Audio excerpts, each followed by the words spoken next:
प्रिय छात्रों, आज हम लोग स्नातक प्रथम खंड प्रतिष्ठा के प्रथम पत्र जो प्राचीन भारत से जुड़ा हुआ है में एक अति महत्वपूर्ण विषय को चुन रहे हैं। यह विषय है छठी सदी ईस्वी पूर्व में गणराज्यों का उद्भव और विकास। हम लोग इतिहास के छात्र हैं, काफ़ी ज़्यादा अध्ययन कर चुके हैं और 6th सेंचुरी BC में छठी सदी ईस्वी पूर्व में हम लोगों ने 16 महाजनपद के विकास को देखा है। 16 महाजनपदों की चर्चा की है। जनपद महाजनपद की बातें हो रही हैं, साम्राज्य विस्तार की बात हो रही है, बड़े बड़े क्षेत्रों का निर्माण हो रहा है। लेकिन इसी कड़ी में जो जहां बड़े बड़े जनपद हो रहे थे, महाजनपद बन रहे थे, उसके इर्द गिर्द तराई वाले क्षेत्रों में, हिमालय के तराई वाले क्षेत्रों में, पहाड़ी पठारी क्षेत्रों में हम देखते हैं कि गणराज्यों का भी विकास हो रहा था। पूर्व में हम लोगों ने महाजनपद की चर्चा की है, लेकिन गणराज्यों का इतिहास हमने नहीं जाना। और चूंकि आज भारत लोकतंत्र है, गणराज्य है, रिपब्लिकन स्टेट की बात हम करते हैं, गणतंत्रीय शासन विधान की बात करते हैं, इसलिए प्राचीन भारत में इसकी ऐतिहासिकता क्या थी, गणराज्य की ऐतिहासिकता विशेषता क्या थी, उसके क्या प्रकार थे, इस पर चर्चा आज हम करना उचित समझते हैं। आइए हम लोग इस पर चर्चा को आगे बढ़ावें, अध्ययन अध्यापन को आगे बढ़ावें। 16 महाजनपद 6th सेंचुरी BC, छठी सदी ईस्वी पूर्व भारत में अंग, मगध, काशी, कौशल, बृज्जिमल्ल, चेदी, वत्स, कुरु, पांचाल, मत्स्य, सूरसेन, अस्मक, अवंती, गांधार, कंबोज, ये 16 महाजनपद थे। बड़े बड़े महाजनपद थे, बड़े बड़े भूखंड थे, जिसकी जानकारी हमें उस काल के बौद्ध और जैन साहित्यों से मिलती है। अंगुत्तर निकाय में 16 महाजनपदों की चर्चा है और जैन ग्रंथ भगवती सूत्र 22 जनपदों की चर्चा है। और इन्हीं दोनों स्रोतों से मुख्यतया जब हम बात करते हैं, और स्रोत भी हैं, लेकिन इन्हीं दो मुख्य स्रोतों के को आधार हमने आज बनाया है। यद्यपि आगे हम महावंश की भी चर्चा करेंगे, बौद्ध साहित्य की। तो इन्हीं दो स्रोतों पर के आधार पर हमें यह भी जानकारी मिलती है कि 6th सेंचुरी BC में छठी सदी ईस्वी पूर्व में 16 महाजनपदों के अतिरिक्त खासकर अंगुत्तर निकाय से स्पष्ट जानकारी मिलती है कि लगभग 1 दर्जन गणराज्यों का भी उदय हुआ था। जो गणराज्य थे, ये गणराज्य थे मौलिक रूप से प्रमुखतया कपिलवस्तु के शाक्य, रामग्राम के कौलिये, पावा के मल्ल, कुशीनारा के मल्ल, वैशाली के लिच्छवी, मिथिला के विदेह, पिपलवन के मौर्य, अलकस के बुली और केशपुत्र के कलाम। यह मुख्य रूप से 8-9 की चर्चा हम यहाँ आपके सामने करने जा रहे हैं। इन गणतंत्रीय कबीलों में पावा और मल्ल पहले अलग अलग थे, पहले एक थे, लेकिन बाद में ये अलग अलग हो गए। गणराज्यों का क्षेत्र मुख्यतया हिमालय के तराई वाले क्षेत्र और उसके आसपास के क्षेत्रों से जुड़ा हुआ था। पश्चिमोत्तर भारत और पश्चिम भारत में भी इसके क्षेत्र थे। प्रोफेसर रमीला थापर ने गणराज्यों के इतिहास का वर्णन करते हुए लिखा है, बताया है कि हिमालय के तलहटी में और कुछ दक्षिण पंजाब और राजस्थान के क्षेत्रों में गणराज्यीय व्यवस्था थी। वैदिक कालीन पुराने कबीलाई गणतंत्र और नए राजतंत्रों का अस्तित्व फैला हुआ था, ऐसा रमीला थापर का मानना है। आज हम कुछ प्रमुख गणराज्यों की चर्चा करेंगे।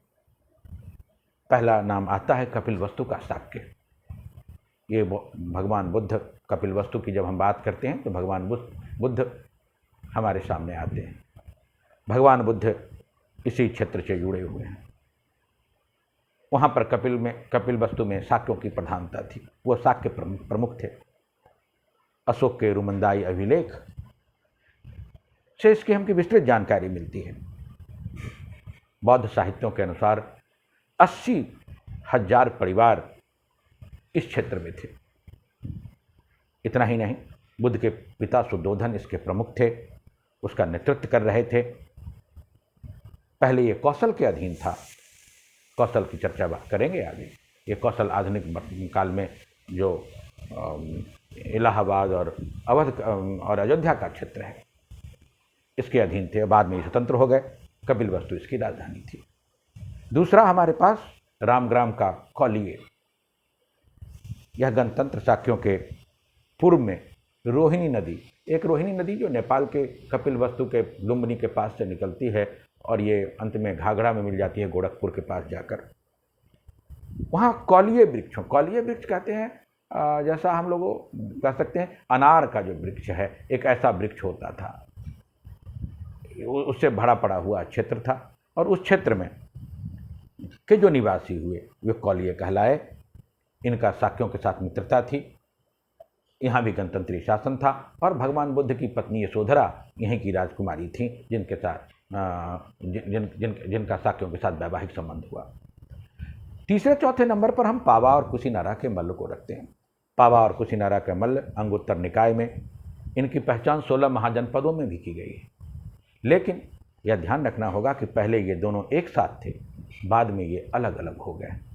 पावा में महावीर जैन और कुशीनारा में भगवान बुद्ध के देहावसान का यह स्थल है, जिसके कारण यह काफ़ी प्रसिद्ध हुआ। बाद में ये दोनों क्षेत्र पावा और कुशीनारा के मल्ल दोनों ही मगध के अधीन हो गए। हम जानते हैं 6वीं सदी ईस्वी पूर्व में बाद में जब मगध साम्राज्य का बड़ा विकास हो रहा है, मगध साम्राज्यवाद से ही भारतीय साम्राज्यवाद की शुरुआत हो रही है। वैशाली के लिच्छवी और मिथिला के विदेह, जातक से इसकी बड़ी जानकारी हमें प्राप्त होती है। जातक बौद्ध ग्रंथ है। इससे हमें जानकारी मिलती है कि विदेह मिथिला इसकी राजधानी थी। विदेह की एक बहुत ही व्यापारिक नगर था। मिथिला विदथ नाम के व्यक्ति से इसकी शुरुआत हुई, जो बाद में विदेह के अपभ्रंश होकर विदेह हो गया।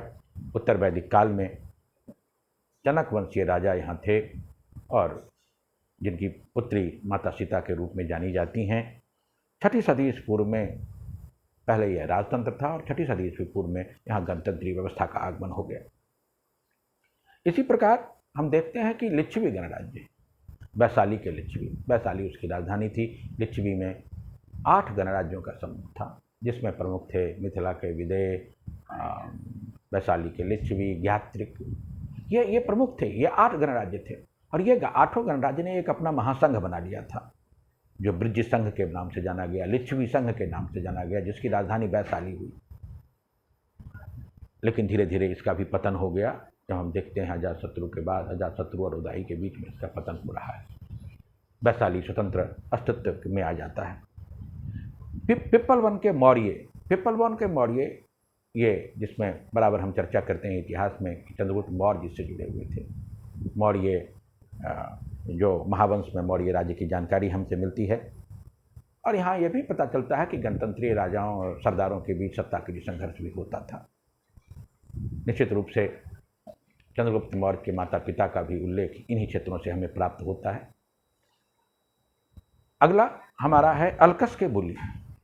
इनकी 2 शाखाएं थी, अलकस या अलकप और दूसरा सुमसुमगिरी। ये क्षेत्र केपी जायसवाल ने इस क्षेत्र को आधुनिक मिर्जापुर, चुनार पर्वत के आसपास का माना है। ये मिर्जापुर हम जानते हैं कि उत्तर प्रदेश का क्षेत्र है। केशपुत्र के कलाम, यह गणतंत्र कौशल के अधीन था और कौशल के समीप का था। पहले कौशल के समीप का था, बाद में इसका बदलाव हुआ। यहाँ भी गणतंत्रीय शासन था और बुद्ध के गुरु अल्लार इसी क्षेत्र के थे, ये हमें जानकारी मिलती।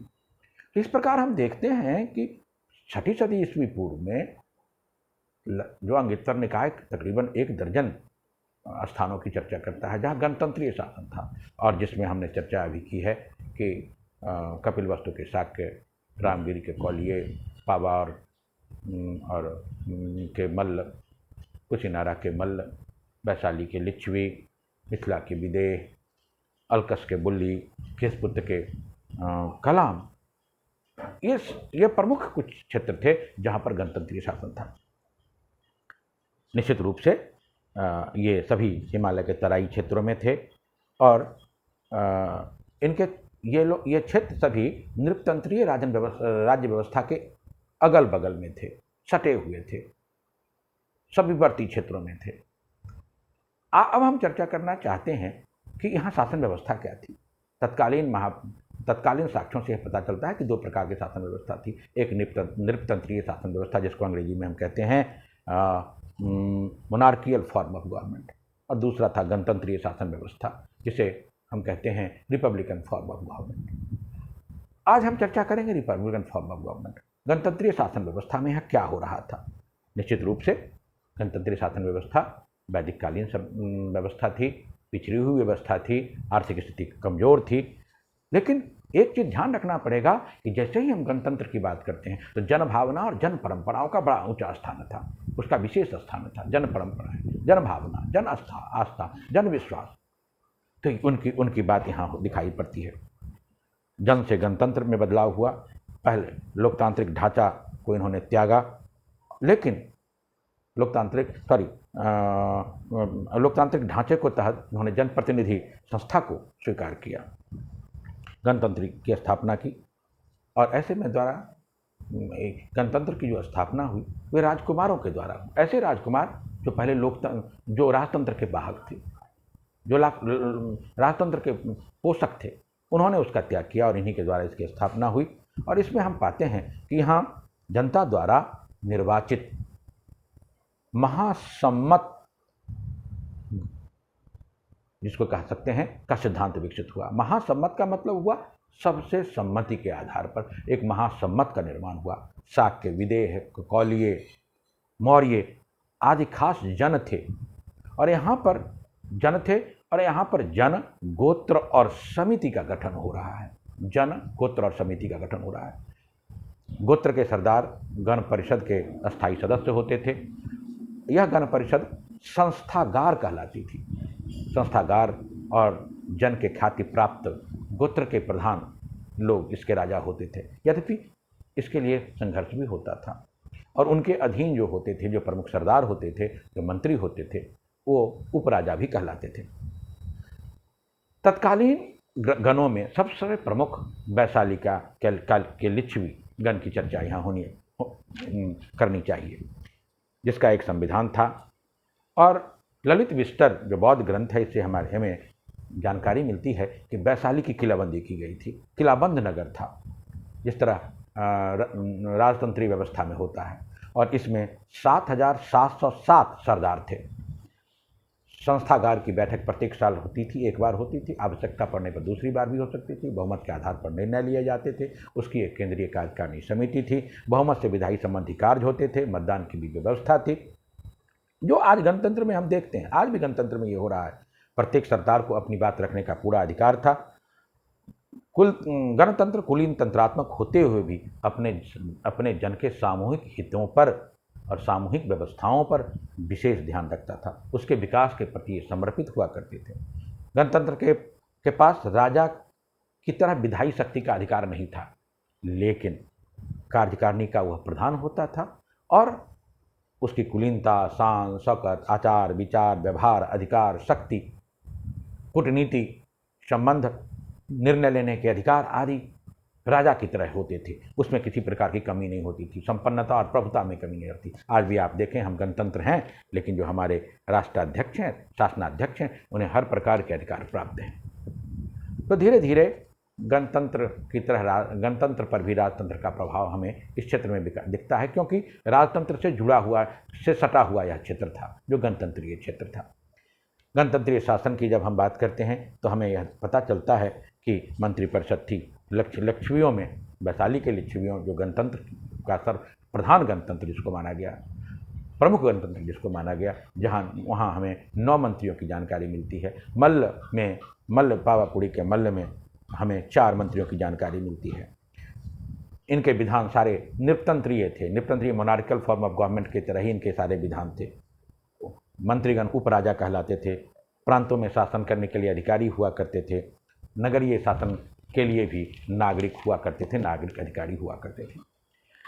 इसकी सबसे जो बड़ी विशेषता थी वो सैन्य प्रबंधन था।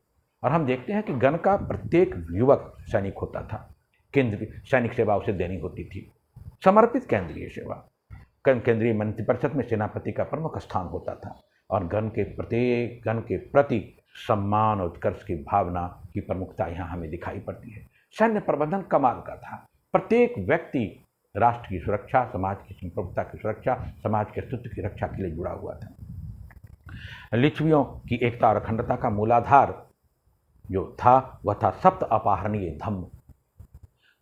सप्त अपहरणीय धम्म जो इसकी एकता और अखंडता का आधार था।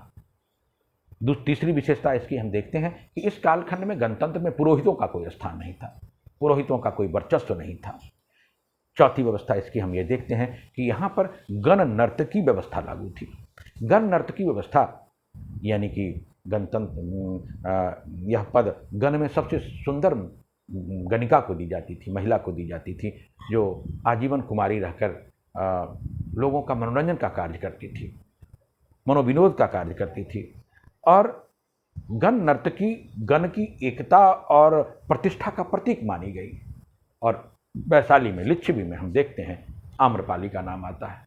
प्रसिद्ध आम्रपाली प्रसिद्ध गणिका थी। इसकी चर्चा बड़ी हो गई है। इसमें सामूहिक जीवन को केंद्र बिंदु माना गया था।